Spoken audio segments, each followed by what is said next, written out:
Salut tout le monde, alors comme je vous l'avais dit dans la vidéo précédente, je vais refaire une vidéo leçon pour les prochains tutos car j'aurai besoin de ces vidéos, comme ça vous n'aurez pas à attendre pour finir votre création.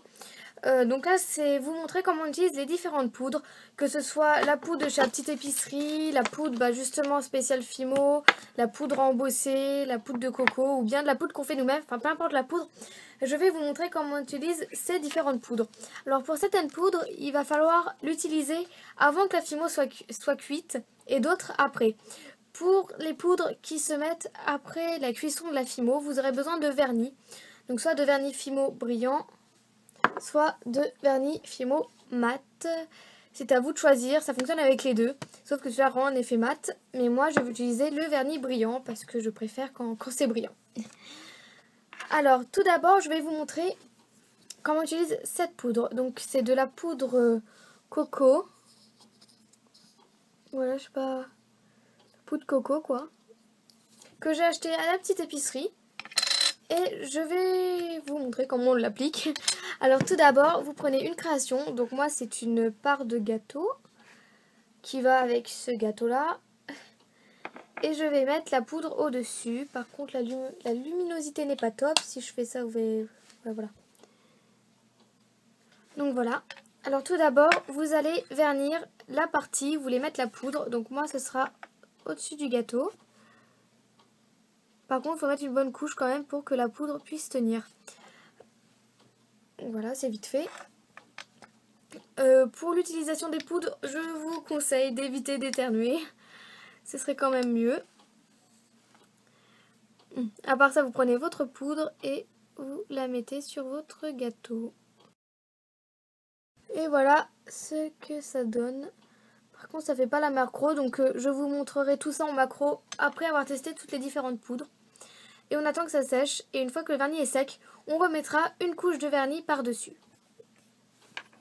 Ensuite, pour une autre poudre, on va utiliser celle qu'on fait nous-mêmes. Si je ne fais pas tout tomber. Alors pour la poudre qu'on fait nous-mêmes, c'est tout simple. Vous allez prendre la couleur Fimo de votre choix. Donc moi j'en ai un en vanille et j'en ai un autre en rouge cerise. Voilà, vous prenez à peu près un cylindre, vous faites. Et ensuite vous allez le râper contre une râpe. Donc ça c'est la râpe spéciale Fimo, mais il n'y a pas besoin. Vous pouvez tout simplement utiliser la râpe de votre cuisine. Enfin une râpe de cuisine quoi. Puis il suffit de râper.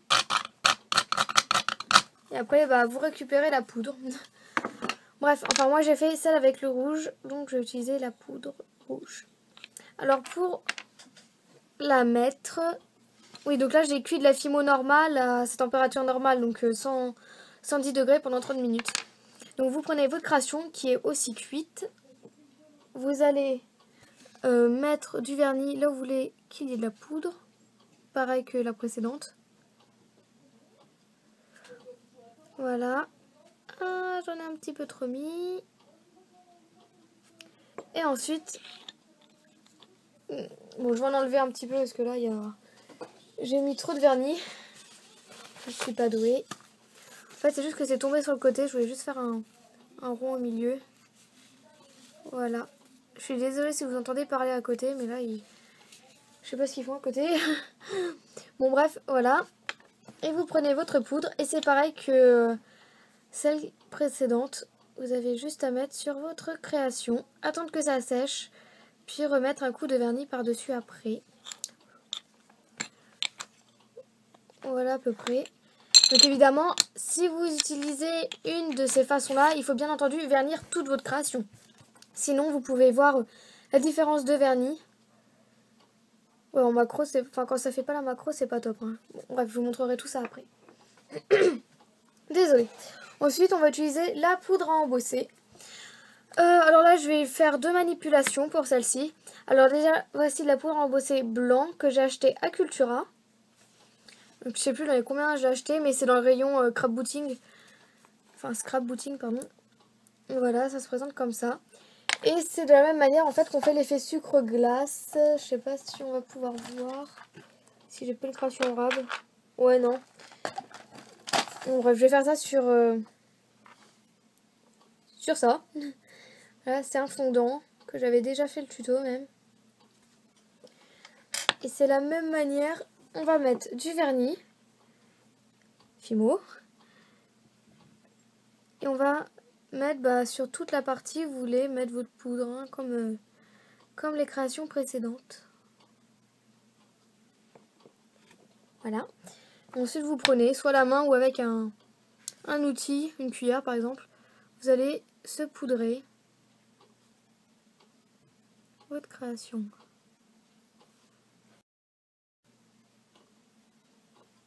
Bon, après, évidemment, vous pouvez mieux étaler. C'est peut-être mieux comme ça. Et après, une fois que c'est sec, vous remettez une couche de vernis pour bien maintenir la poudre. Donc voici pour cette poudre. Et là, je vais utiliser de la poudre embossée phosphorescent. Donc celle-ci, je l'ai trouvée qu'à un seul endroit. C'est le site qui s'appelle Au Loisir Créatif, qui est un super bon site d'ailleurs. Et je l'ai trouvée que là. Donc je me suis dit, bon, bah je la prends. Donc voilà, ça se présente comme ceci. En fait, c'est la même manière. Donc je l'ai jamais testé. Donc là, je vais la tester en direct. Enfin, en direct. En même temps que vous, vous allez voir le résultat. Ah! Ok, bon, déjà, je m'en fous partout sur le doigt. Je passerai l'aspi après. Et on peut constater qu'en fait, le pot est super bien rempli. Bon, voilà, on peut bien voir que c'est pas une arnaque. Ou contrairement, il y en a qui mettent un sachet, genre tout ça, et après, il y a tout ça d'air au-dessus. Arnaque. Voilà, je vais prendre une fraise tagada. Donc là, je vais juste vernir le dessous. En fait, je vais tout faire, mais là, c'est plus pratique de vernir le dessous pour vous montrer. Donc voilà, pareil, je mets du vernis là où je vais en mettre. Voilà, c'est verni. Puis vous prenez la poudre que vous allez saupoudrer.